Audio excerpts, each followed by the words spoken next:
Welcome to the Ordinary Doula podcast with Angie Rosier, hosted by Hatched and Latched. Here, we explore the many layers of pregnancy, labor, birth, breastfeeding, and postpartum life through the lens of more than 20 years in a busy doula practice supporting thousands of families. Whether you are preparing for birth, navigating feeding, or adjusting to life with a new baby, this podcast is designed to offer practical knowledge, thoughtful conversation, and empowering support for the real experiences of parenthood.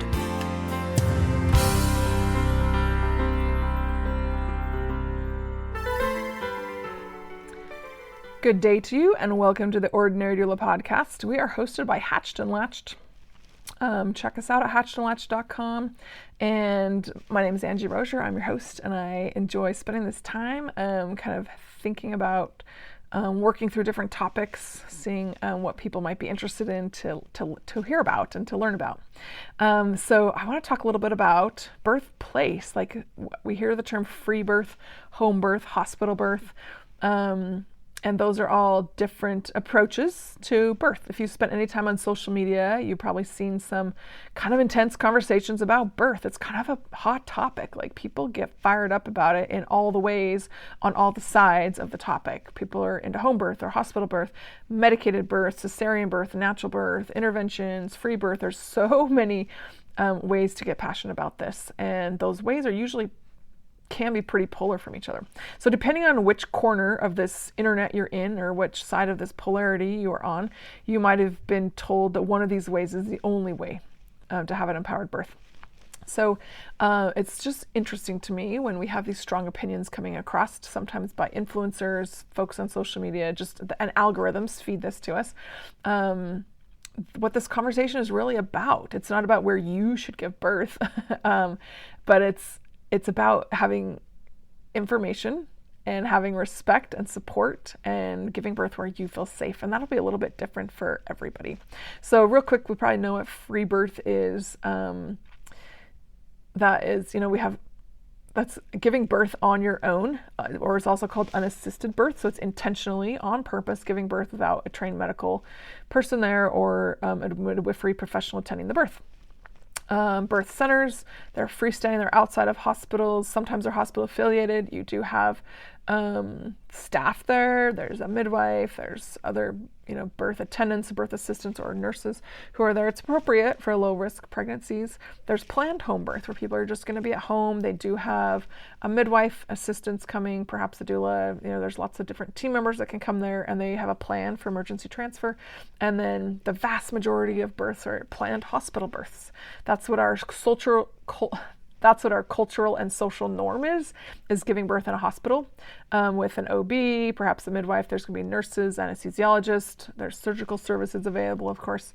So those are all the kind of the types of birth there are. And I want to reiterate that planned hospital birth is a pretty young player here. Like, if we look at the grand scheme of human history, that's been around for not very long.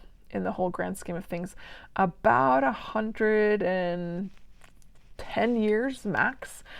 So when we look at how long people have been born, that's really not very long. So it's taken us all by storm, and that's our norm now, but it historically hasn't been.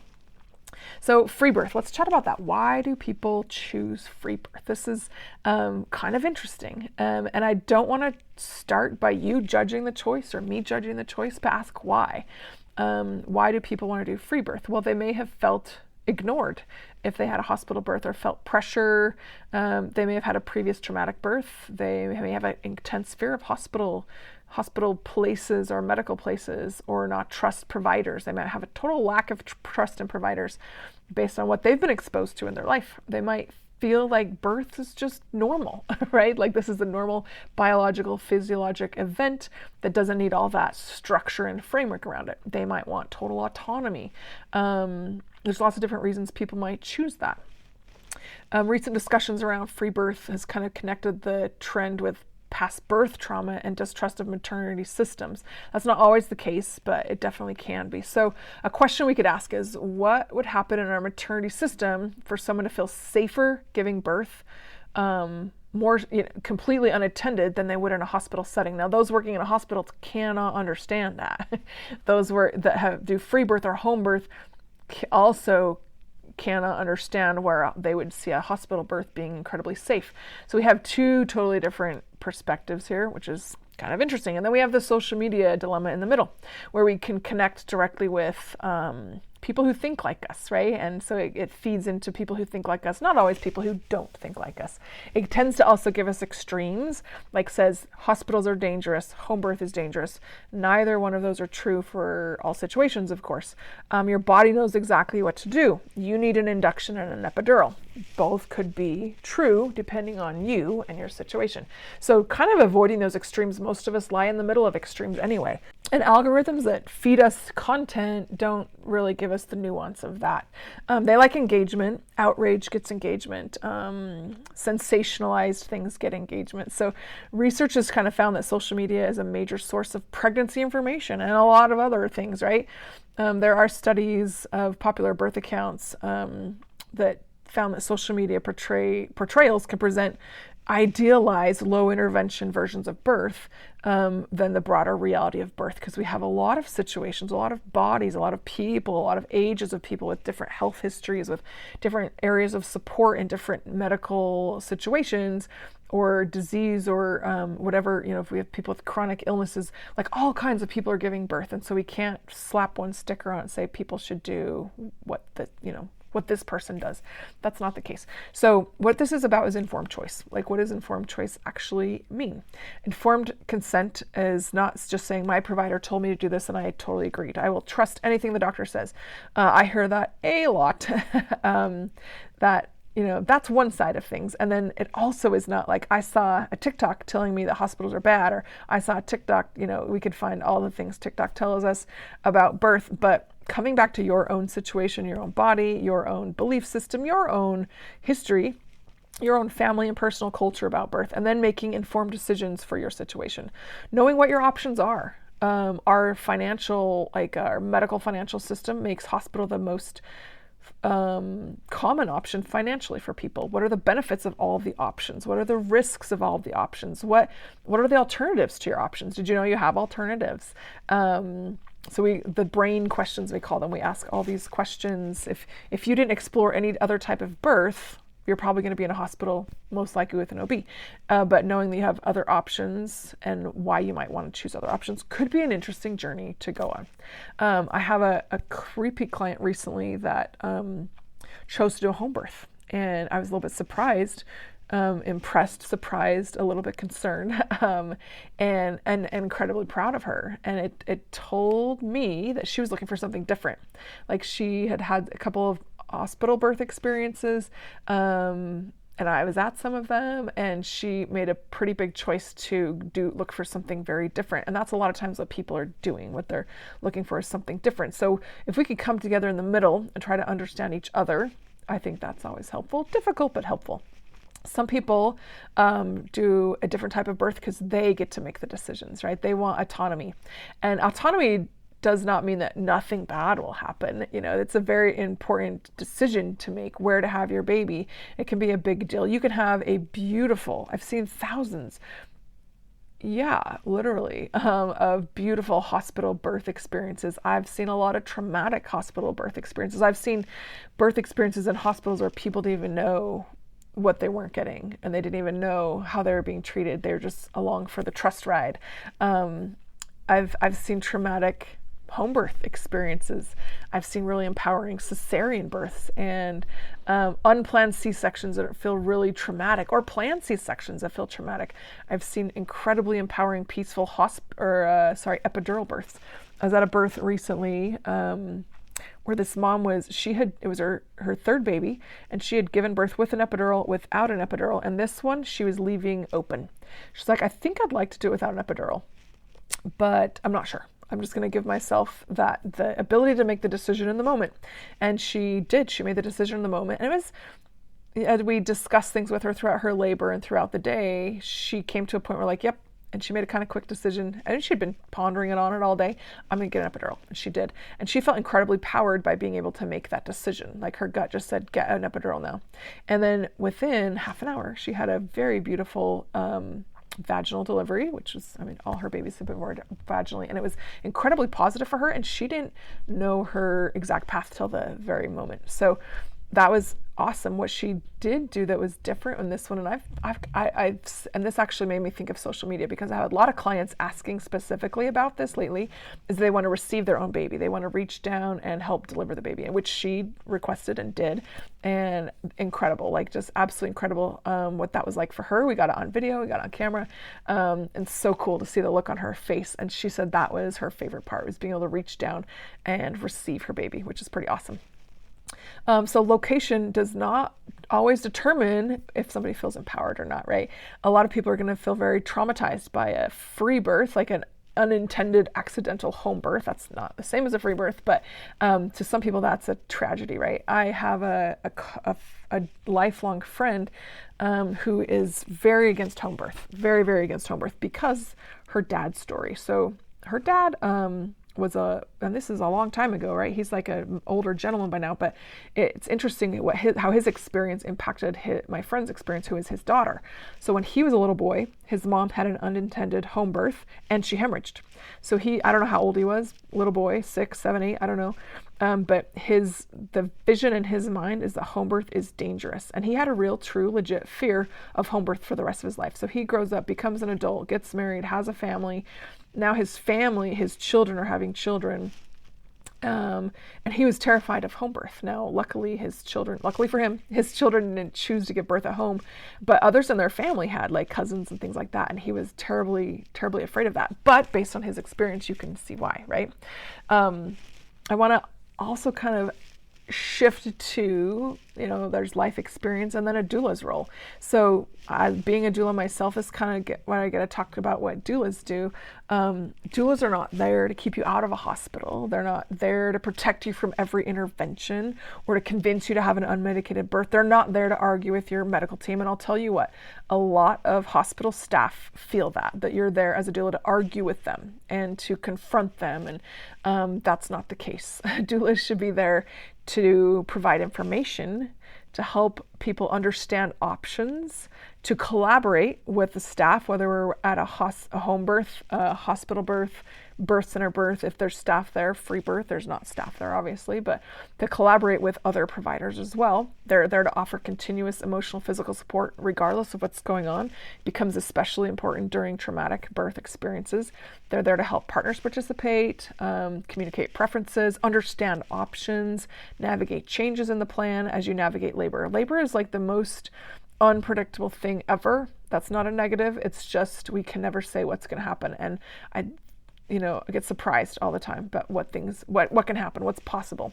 They're also doulas there to remind that you have a voice. A lot of people just put absolute 100%, 110% of their trust in the hospital staff, their nurses, the doctors, to make all the decisions for them. They're used to doing that, so they'd be happy to do that. But you still have a voice in what's going on. So recent public health work continues to describe doulas as non-clinical professionals who provide physical, emotional, and informational support and can help you navigate labor and birth. So then we talk about, natural birth, which that's a different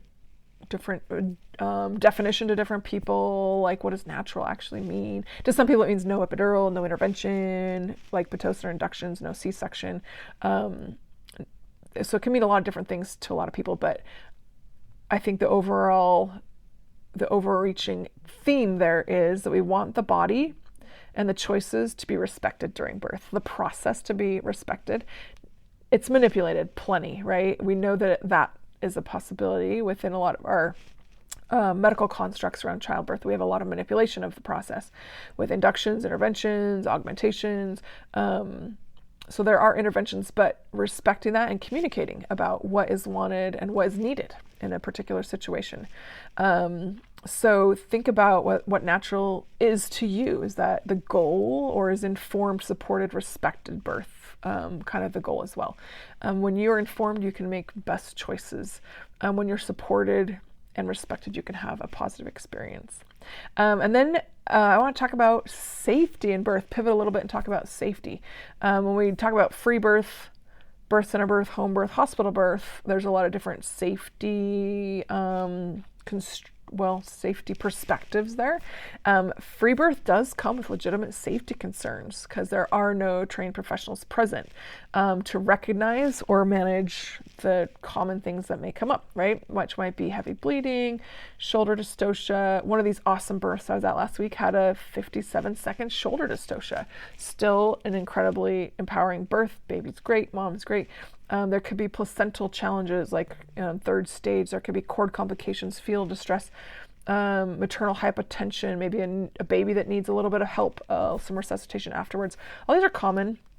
However, a lot of people, I think we look at like the animal world, like deer and whatever has babies in the wild, every animal that has babies in the wild, they don't need a lot of that. So that medical construct around them. And then we bring it to humans. It's not as simple as that, but yes, birth in a mammal is generally pretty awesome, pretty safe, and follows the laws of nature. If you are healthy, there's certain parameters, and you can never judge your situation against anyone else's because there's so many nuances to all of that. There are some emergencies that are time sensitive, that are totally unpredictable. That's the safety net. That's the safety net of being in hospitals. Now, hospitals are prepared for common things that aren't emergencies, but common things. They're also prepared for emergencies, but they're not prepared. I mean, nobody's prepared for crazy emergencies when we're surprised by them, right? Which can happen at any time. So yes, there's an OR, but we might not be prepared for a massive hemorrhage right after delivery, as in we were expecting it. We know what to do when it happens, but we might not have been expecting it. So knowing that some emergencies are time sensitive, some are minor, some are major, and we don't know until they happen. So kind of being in the middle of this polarity is where most people are. This is kind of where I think most of us sit. We don't have to be hospital, high intervention, managed birth versus free birth. Like most people are in the middle. There's an enormous amount of middle ground. You could do a hospital birth with a childbirth class where you feel really educated and informed. You could do a hospital birth with a doula or with a midwife, or a birth center with a midwife. So education and preparation are going to be pretty awesome to help you get a better experience. There was a couple I was helping recently, and they had taken my childbirth class. And it was interesting to me. They reminded me, because a lot of people come through and take childbirth class and you don't hear from them or see from them, see how things went. And I was helping them with lactation after they had their baby. So I hadn't seen them for quite a while. And she said, oh my gosh, what a great difference it was to have just had a class. Like we knew what to ask and we knew what our options were. So they didn't hire anyone necessarily, but they had a really positive birth because of information, right? So you can have an epidural, an induction, a cesarean, a VBAC, like all types of, or all kind of interventions in birth with a doula or without a doula. You can have a high-risk pregnancy, high risk to mom, high risk to baby, and have a doula or have continuous support as you build that support team can be really positive. So we don't have to reject the medical system to have autonomy. You can have a form of autonomy, of course, within that as well. You don't also have to reject the value of medical care and have a free birth. There's value to all spots in this middle ground here. So really I think what all of us who care about birth is, no matter how birth is, that we care about it, the conclusion, the big overarching concept I like to take away is that not that everyone should do birth a certain kind of way, but that everyone should be informed, they should be educated. Informed consent should be a huge part of their care. They should have open and clear communication with their team. They should be respected. They should absolutely be, that's big to me, big to be that people get respected in their care. They should have access to good medical care and to midwives, better access to doulas. More people on the birth team need to recognize and work and practice in informed care so that we don't have those traumatic experiences that lead to lifetime challenges sometimes after a difficult birth. There should be more support for partners who support the person giving birth. There should be meaningful choices, and just remembering, a big part of this is just remembering that this is an important day, that this is a huge event in their life, and it should be handled as such. We want to treat them like if you were working with them on their wedding day, you would give incredible support. You're not going to be berated on your wedding day and say, why are you doing this? Why'd you choose that? And not have your choices second guessed, whether it's the color of flowers you chose or the partner that you chose. But think of supporting people on the birthday like you would on their wedding day. So our healthcare system is full of people, right? People who are good people who want to support. They are in the system, of course, but they want to support healthy birth, right? There's lots of different ways to do that. And there's people within the system getting care that want autonomy and safety.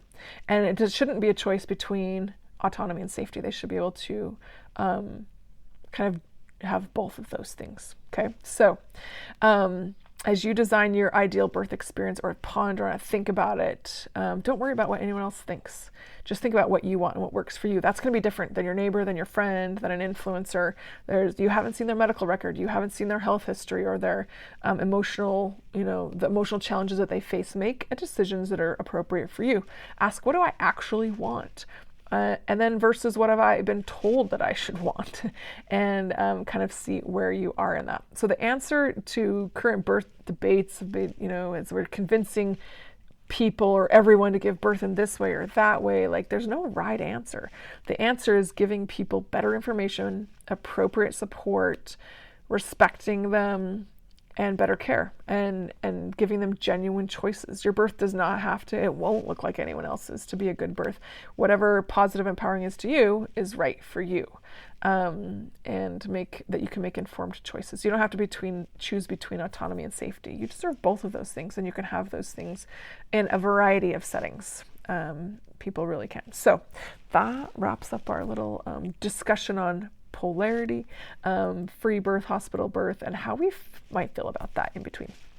Hopefully this is helpful for you along your journey. I hope you have a great experience in postpartum and breastfeeding, if you're going to do that, and however your birth goes. My goal always for my clients and anyone I talk to and work with is that they have positive, empowering experiences. And hopefully you will have that, because it's important in your life. Thanks for being with us today here on the Ordinary Doula podcast. This is Angie Rosier signing off. And please make a human connection with someone in your life today. Whether you get eye contact with someone, shake someone's hand, give them a hug, send them a text or a message, reach out to someone today and let them know they're important to you. Hope you have a great one, and we will see you here next time.